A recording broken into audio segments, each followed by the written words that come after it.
How are you doing? This is something like that with NAV.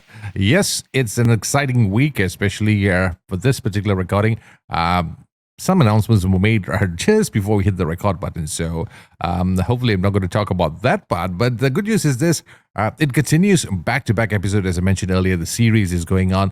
I got a few more episodes before I wrap up this season, or rather this theme podcast, and so far it's been great, man. It's getting better and better and better day by day. Lots of great music, lots of artists discovered.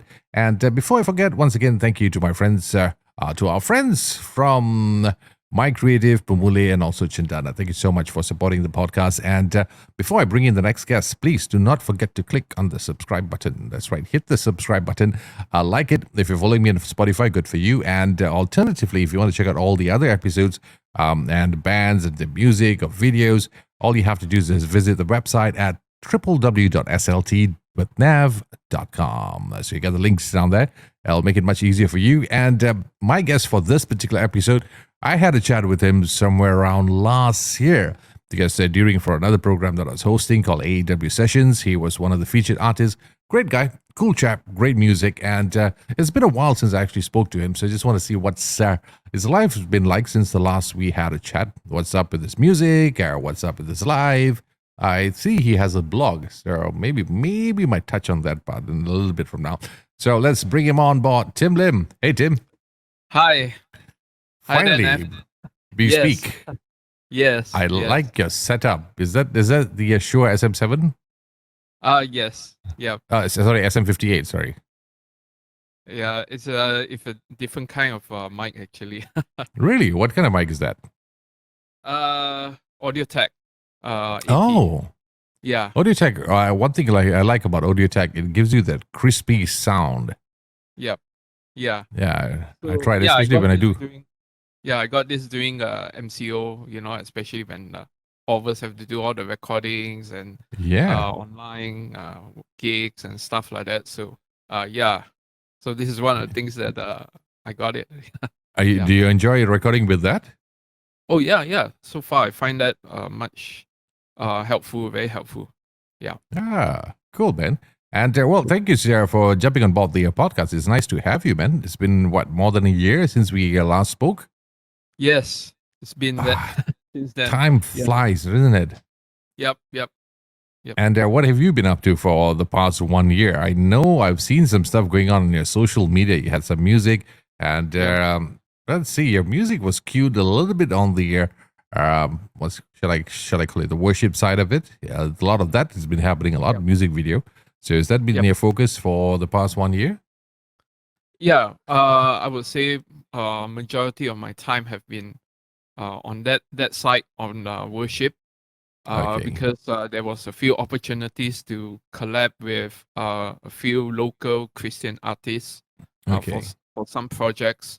So for the past few months, I've been part of it, and it's been a really wonderful opportunity to just work together with different talents. So many talents out there, exciting talents, and doing that. And at the same time, also I released a single a few months ago called Endless Light. So is that also a worship track?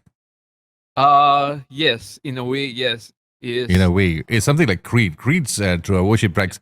You don't really see it, you don't really feel it, but it is actually one of that. But it is quite interesting. Like we're not going to talk into detail about the that aspect of it. But what's interesting about the genres of the music being played at these places, it's amazing, man. I've managed to check out a few. I've seen some of it, and you have ranging. I mean, how do I put it? Several different genres, from R&Bs to hip hop to rock to contemporary. It's a huge market, isn't it? Yes, it is. Yeah. Amazing talents for the whole thing there. Yes, I wanted to say that. It's amazing talents. And just using music to just bring out the message, and also bringing good vibes to whoever that's listening to it. Yeah. And when it comes to these sorts of performances, do you guys actually have something in mind, or is that like collaborative effort that, hey, let's all sit down and if who has an idea, who has whatever inspiration that's coming on board? You just group together and just release a song, or do you all have like fragments of teams or other bands when it comes to music as such? Yeah, for that project that I was part of, it's fair to say that everyone already had a song already. So Okay. some songs. So it's a matter of putting our own spin on it, so that people can find it more relatable, and also able to like perhaps they themselves also can sing or do it in whatever settings that they want to do. So Okay. in a way, yeah, those songs are already like it's already available or assisted. So it's just a matter of giving it a fresh spin on it. So that Okay. happened like a few months ago. Yeah, early the first half of the year. So Is it the yeah. same process as you're writing as a normal song? I mean, the pop culture. I mean, the usual part of it, but doesn't involve the worship side of it. Is it the Mm, same writing process? Is it like same mindset that you all have, or is it like mm. completely different? You have different sets of rules and regulations in order to write those kind of songs. For me is well, I I come from like this way, like what like free flow kind of thing. Okay. Sometimes some inspiration just come to mind, and Hmm. you try to get it down. Or sometimes like over the past few months or so, I have some fans who came up to me and said like, hey, we have some ideas and we are stuck. Maybe you have some ideas ready. Maybe we can just collab, or maybe just um put your spin, or just share your ideas whether to make it full or how. So basically, I think there's many ways to go about it. So I won't have some like hard rule about it, but it's more like really like go with the flow. And whenever Okay. inspiration just come, then we just work on that. Yeah, instead of Nice. just postpone it. I think it's easy that sometimes as a creative, like, oh, you got an idea, but then you didn't really like record it down, or just put it into um like get it recorded somehow.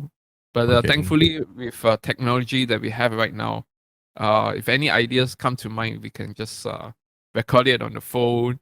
Then maybe later of the day, maybe try to consolidate that idea or something. So yeah, it's That's more about interesting that. because I've always been curious about that, especially when I watch performances. Some who are involved heavily on the pop side or maybe rock side, then all of a sudden they have this alter ego or rather alter image. They perform with this Mm, segment of music or this segment of people, and it's a very niche market, but it's a huge market. I could say that.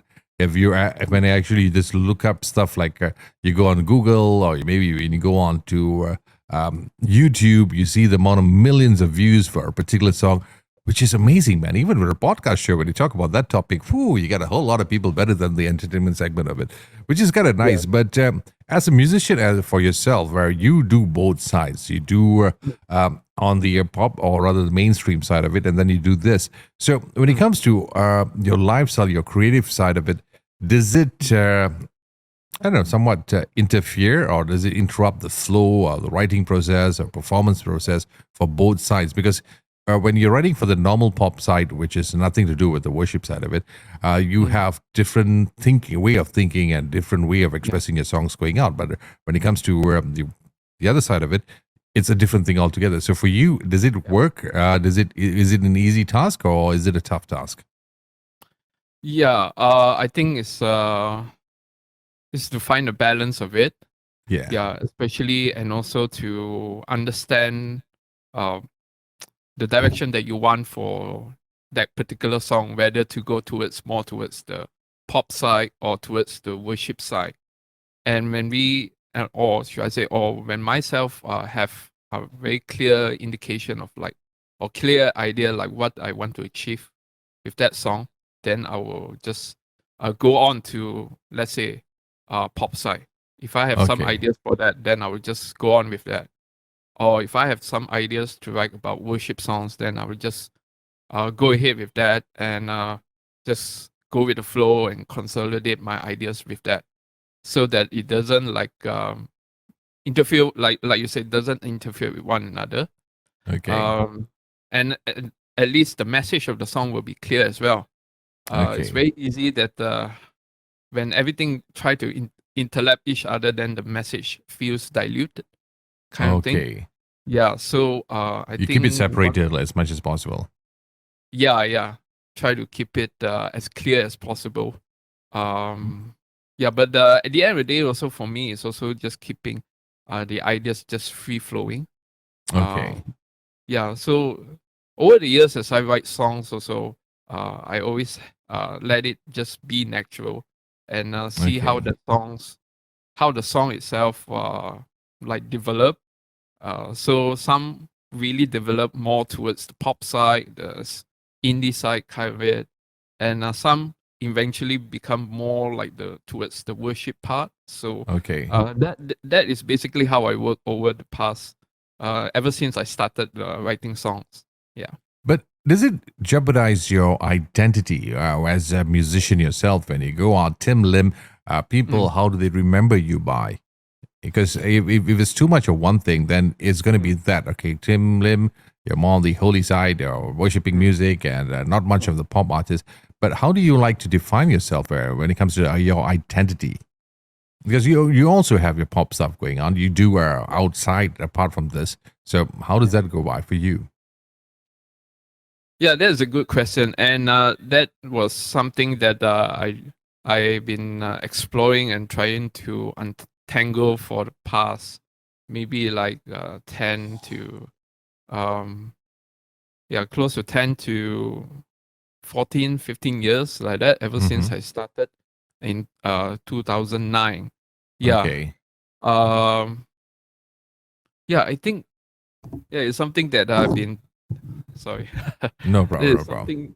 something that really is something that I have explored over the years, and I think over the years also I want to be clear that I see myself, Tim Lim, as a singer songwriter, being creative and being myself, writing songs.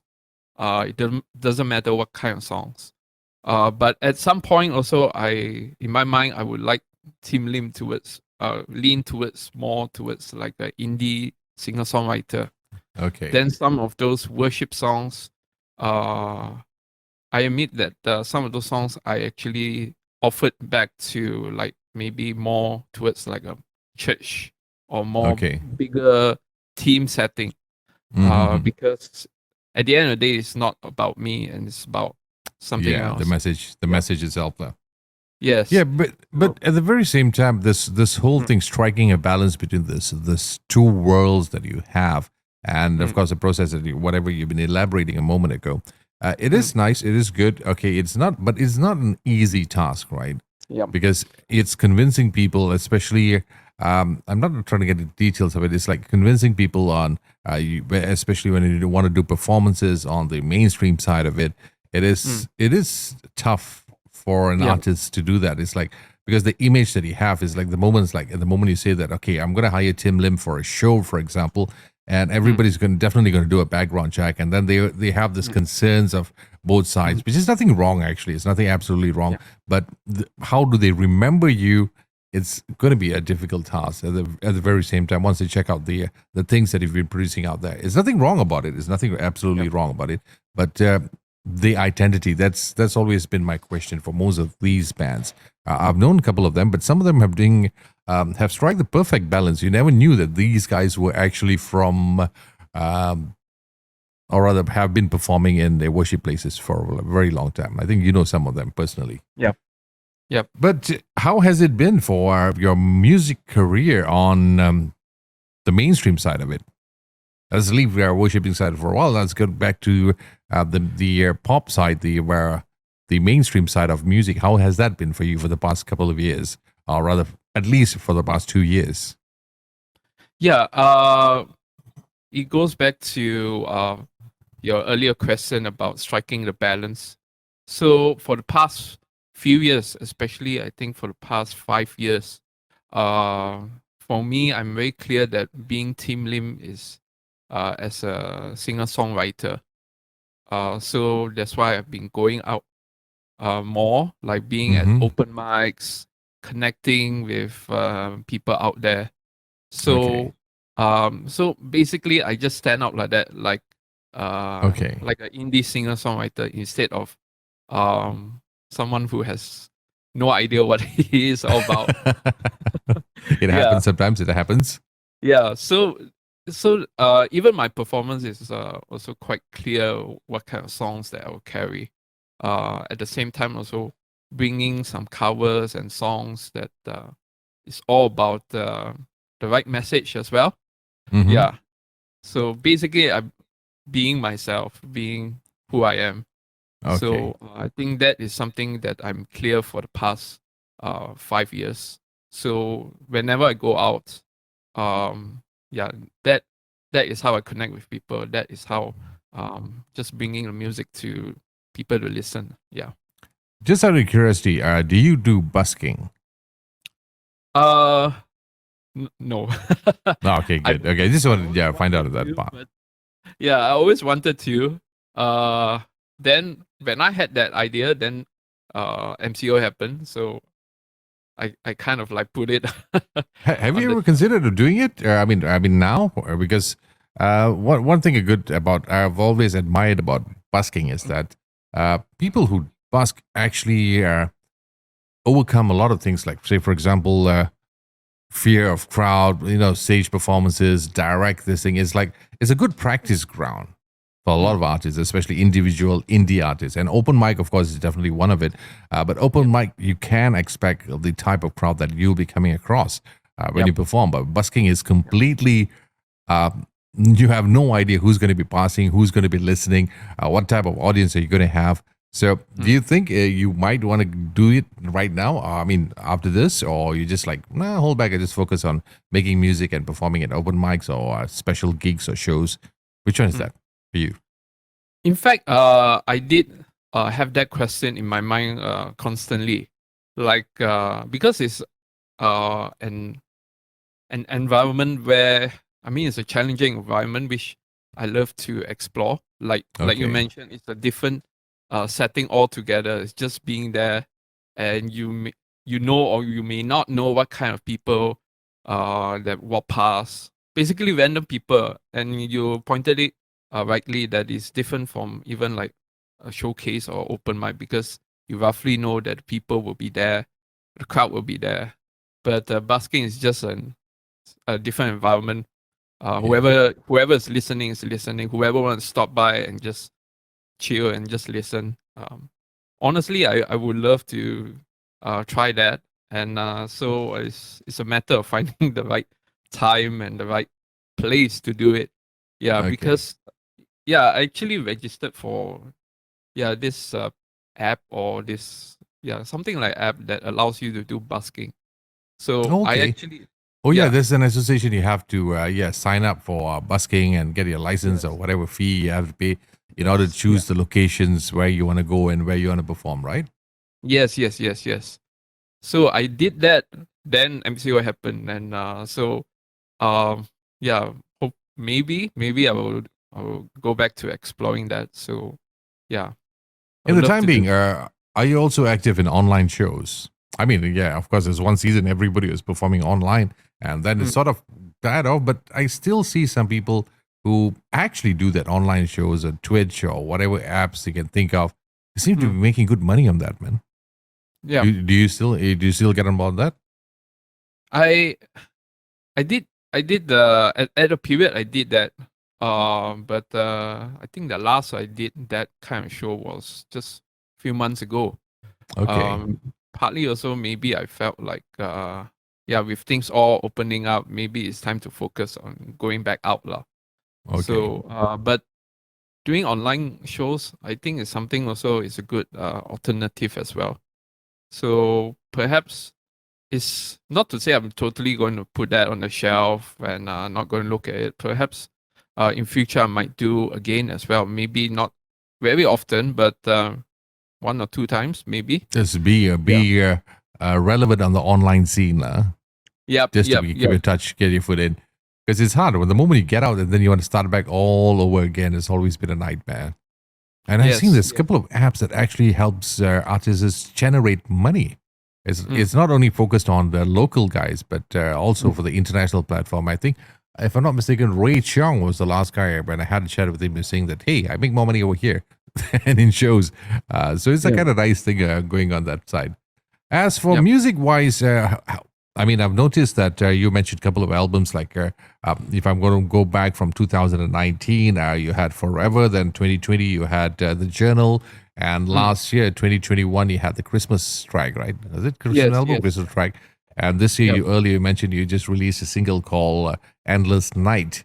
So it's not really a full album on most sides of it. It's all singles. And do you have plans of looking into getting an EP out, or maybe I don't know, maybe an album, and just give it a go and like reintroduce, not say reintroduce, but showcase Tim Lim all the way? Yeah, the idea has always been there. So in fact, like you mentioned earlier, all those names, all those are singles and EPs. So in fact, I had this plan originally to do like for the next 3 years, or for the past 3 years, supposed to be like a trilogy of EPs. So the Journal was one of them, then the Christmas EP, and actually this year I wanted to do an EP, but due to a lot of due to my schedule and timing, and in fact the original plan was to release another Christmas EP this year, but after discussing with my team who is helping me to record, we felt like maybe we felt we need a bit of space to get our creative juices going on, instead of just rushing for the sake of rushing it to get it out. I think a lot of artists also would think the same way. You want to do the best, you want to bring out everything the best. So instead of rushing into it, we will take our time, and certainly next year another Christmas EP will be out. Okay, so, because this year it's almost close to impossible. You got a couple of weeks left before Christmas. Basically, by the time this thing is aired, I think you have less than 3 weeks to go. But it is nice. It's the whole, because Christmas tracks have evolved a lot compared to what it used to be, and now it's like you don't really feel that it's a Christmas song, but it is a Christmas song. It's so catchy and so interesting to be to say. It's something that could hit the charts, in fact, which is kind of nice, but. The question is, how long does a Christmas EP last? It's like you come up for one, and then you got to keep refreshing yourself. There's no way that song is going to be, not to say no way, but people have more expectations for the next one coming out. So the same one, that's a bit difficult, man. But apart from EP, your pop singles, are you having plans on doing that too? Yes, I do as well. But coming back to your question, when I think about between EP or albums or even singles, to be honest, I'm thinking more towards the direction of singles and EPs, due to the timing and the schedule that I have. And cost too. Yes, and the cost too. Yeah. So I think doing an album, it takes a lot of energy and a lot of cost as well. As much as I love doing an album, but based on my past experience doing the first 2 albums, it's challenging. A lot. It's a lot, man. It's a lot. Yeah. So to be practical, singles and EPs will be what will be coming out. I mean, it's something that I'm working on. I mean, the materials and everything are there, so it's a matter of finding the right time and the right people and the right resource to make it happen. Yeah. I'm sorry, but who joins you when it comes to the making those albums? The EPs and singles. I'm pretty sure it's not just you involved in your music so far, right? Who are the people that's been coming on board and working with you for your music? Yeah. Fortunately, over the years, I have a lot of friends who are able to help me to make all these things possible. So going back to when I first started in 2009 releasing an album, it seems like it's like a crazy idea. 2009? That's a very long time ago, man. Yeah, I was young. 2009 or 19? 9. Wow, that is a long time, man. Yep.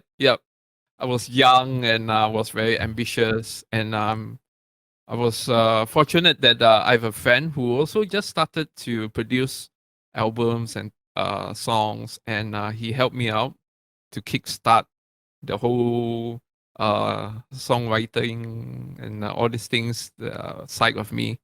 So yeah, he helped me to do all the recordings and everything.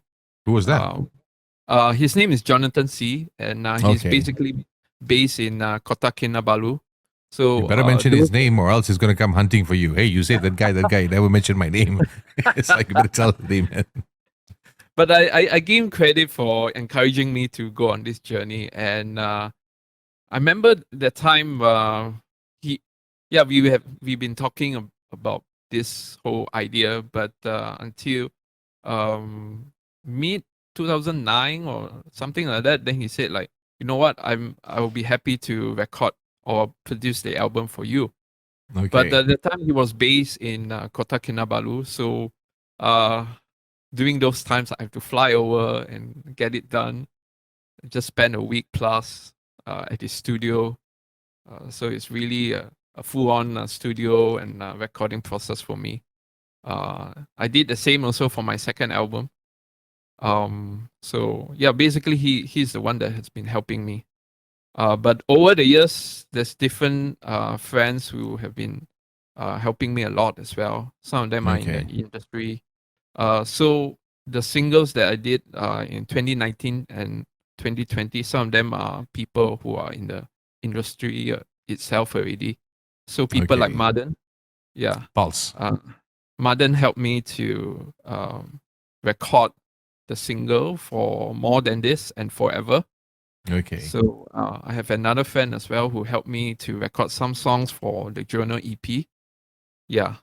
And for the Christmas EP, it was some of my friends in the church who are also passionate about the recording and everything. So I did that project with them. So it's finding the right people and knowing people, networking with people. Actually, when it comes to it, church is one of the best places to get that, man. Networking. You get a lot of good, talented people, skillful people in that fraternity, man. I've seen a lot of them. It's like I think I gotta start hanging around there more. It's been a while. It's been because I've known some guys who are drummers and good guitarists, vocalists. There's a lot of talented bunch in that circuit. Which is amazing, and I'm of course fascinated with the concert that takes place. Sometimes it's like, whoa, how come I don't see this on a regular basis, man? I got to do that as much as possible. But is music your full-time thingy, or is like, do you have another life apart from music? Yes, my daytime job, I basically work in the church. You're still in that circuit. Yes. Okay. So yeah, basically I also take care on the music side of the church. So you're the music person who works on the other life is also a music person. Yeah, you can so say pretty much your life is all music. Well, kind of nice job, isn't it? Yeah. You get paid to do what you love to do. Yep. That's a nice option over there, man. That's a nice option.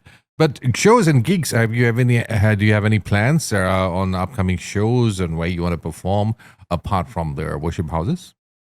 Of course, with Christmas season coming up, so there are a few upcoming ones, like some of my friends who are like, they have cafes and they offering a place for me to just sing a bit of Christmas songs and also my own songs. So I'll be doing that throughout December. Yeah. And also doing a bit of caroling with my church group as well. So because it's Christmas anyway. So so those are the plans for December. But beyond that, hopefully a few more gigs out there. Maybe do a bit of open mics as well. So nice. Yeah. This episode feels very Christmassy. I kind of like it. I got to start Yeah. changing the background for the podcast, man. I really got to change it. It's kind of nice. I just enjoy it, man, because that's the month that you have a different feel altogether. The celebration, the holiday moods, minus the Yep. snow, but overall, it's actually kind of nice feel going on for this month, man. And if you're going to perform in those cafes, please do keep me posted. Hopefully, the cafes have very, very good food, because I'm the Oh, kind of yeah. guy who skips the coffee and go for the food. So make sure the menu is really nice, lah. Keep me Yep. posted, Yep. man. I would love to check it out for yourself. But 2023, what is your plans for 2023? Yeah. Earlier I mentioned that I have like postponed that idea of having another Christmas EP. Okay. So next year that is one of the main one. Having a Okay. Christmas EP towards the second half of the year. So it's something that I'll be working on. Mhm. Apart from that, hopefully to release one or two singles prior to that. More towards the pop side. Yeah. Okay.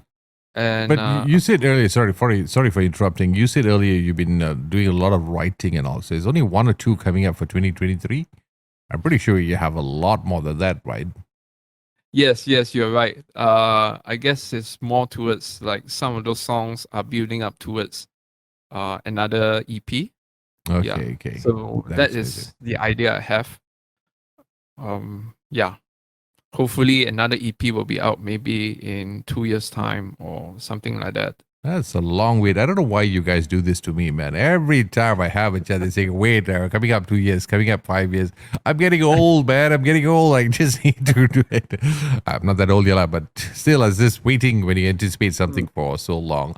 Let's leave music all aside. And for you, how has things changed for you very much? I mean, like, let's leave music aside. Sorry, your music aside, but after the pandemic, after the shows and all, have you seen any improvement going on? Your personal take on the scene for someone as yourself?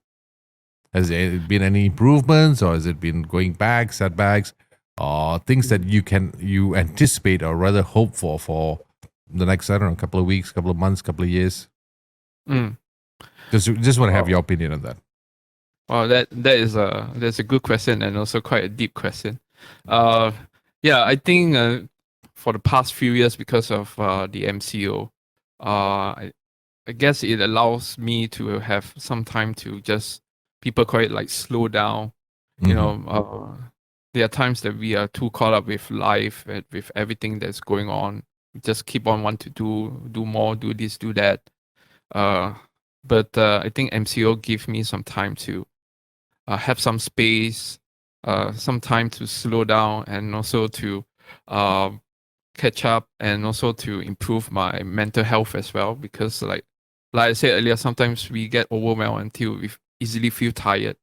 Mm-hmm.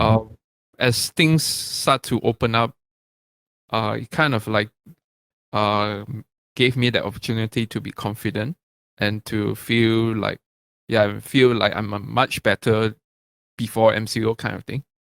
Okay. Yeah, because you are like a bit more in terms of mental and emotional, you feel a bit more steady with Okay. with everything that's going to come. So Reinvented yourself. yeah, in a way, um, at least learn how to understand the situation and learn to be calm and patient. Yeah, and to be wise, basically. I mean, to be patient, you're a kind of guy who's like Mm, basically the way I look at you and the conversations I've had with you, you look like a mm. very, very patient guy. Pandemic or no Yeah. pandemic, you look like a very patient guy, guys. It takes it easy, slow, step by step. But sir, any more patient than that, it's like, dude, that's a standstill already, man. Yeah, I think yeah, sometimes I give that impression to a lot of people as well. Yeah, I look like a But very calm guy. It's like, nah, nothing can trouble this guy, man. It's like if you had the roughest day on the planet, the lousiest mm, busy day, whatever, all you have to do is have a chat with Tim for 20 minutes and everything's all calm and everything's going to be okay. Everything's nice. That's the kind of impression, or rather, that you give the moment anyone sees you. You're such a nice, I know this lady should be saying this, but you're such a nice, cool, sweet guy to have a chat with. So when you say patient and all this kind of stuff, I'm just wondering, What could really run through his head that makes him impatient, man?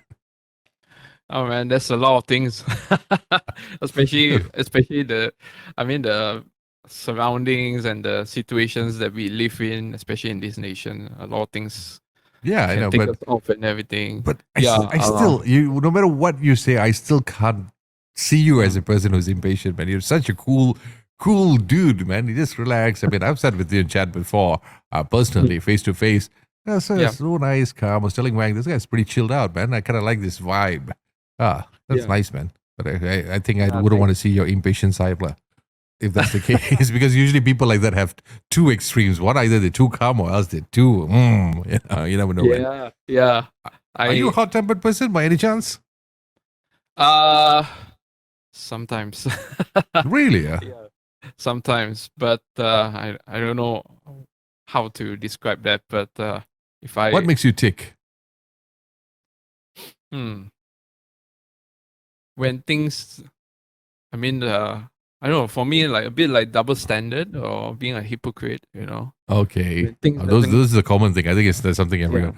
But as like individual among friends and friends and family members, what really makes you tick in that environment?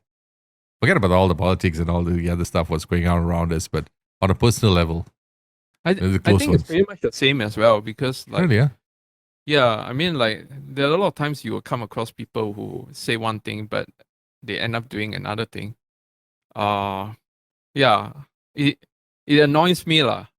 Okay. Honestly and truthfully. Uh, I Yeah. was just having But some little devil on my shoulder saying, hey, poke this guy more, poke this guy more. Let's see how it annoys him as much as possible. yeah, But I hope that I doesn't think happen, man. I mean to be honest, I think a lot of people would be annoyed, whenever if let's say you say something, then but on the other side you are doing something else that's different like what you said earlier. So Yeah.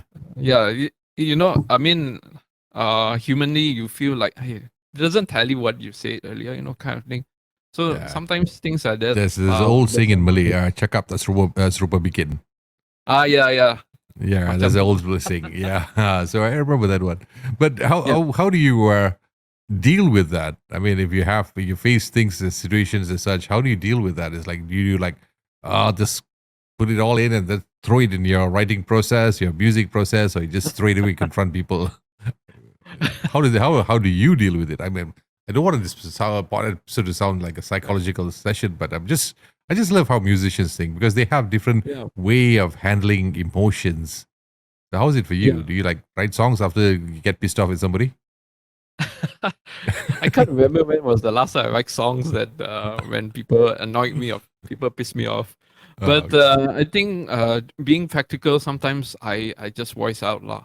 Okay. Uh, just voice out and say, hey, you said like that, but you're doing something else. That shouldn't be the way, kind of thing. Okay. Yeah. Being Nice. honest, being truthful. I don't know. Yeah. For me, I over the years I always have that principle that um yeah, you gotta say it out and being honest and being truthful about it. Because a lot of times people just want to sweep everything under the rug and True, just man. move on. But the truth is, it is still something that is being a stumbling block, being something that still annoys people. So might as well just say it Deal with out, it. Yeah. deal with it. Oh, do like what I do. Just bitch about it on Facebook and then again come up with all the sarcastic remarks and come up as much as humor as possible just to let it all Yeah, out so I can sleep peacefully at night. I do that a yeah, yeah. lot, man. Sometimes I do that. In fact, my early years, I'm someone who always do that. But over the years also, I try to be nice with my words. Sometimes Okay. being sarcastic as well. Yeah, Sounds a for me, bit like I'll admit it. I'm an asshole when it comes to that kind of thing. It's like I just like to stir things up on my social media, and then I go and yeah, sleep. Just let people fight over it. It's like I don't know, man. People are so frustrated. People are so angry out there, man. Smile, relax, do whatever you have to do. Music and also a bit of humor really helps out a lot, man. That helps out a yeah, lot. So, yeah, Tim, thank you so much for joining us in this episode. Remember, if you'd like to follow Tim, he's on social media. Just look for Tim Lim. I'm going to put all the links available down here. And if you'd like to check out his music, it's available on Spotify. And he has his brand new track on YouTube also. You can check that out. He and his gang, friends, who actually gathered around. Kind of nice, kind of like the vibe in that one. You can check out those music and many more great things which will be coming. So you have to follow him on social media to find out, man. And you have a blog, a kind of thingy. Is that it? Yep. Yeah. Do you really post quite often? Because the last one was Power Rangers, right? Yeah. Yeah, sometimes it's depends on how busy, like sometimes I'm a person also like sometimes you need some personal space to a point that all you want to do is just relax and just watch TV shows and or listening music kind of thing, or just chill.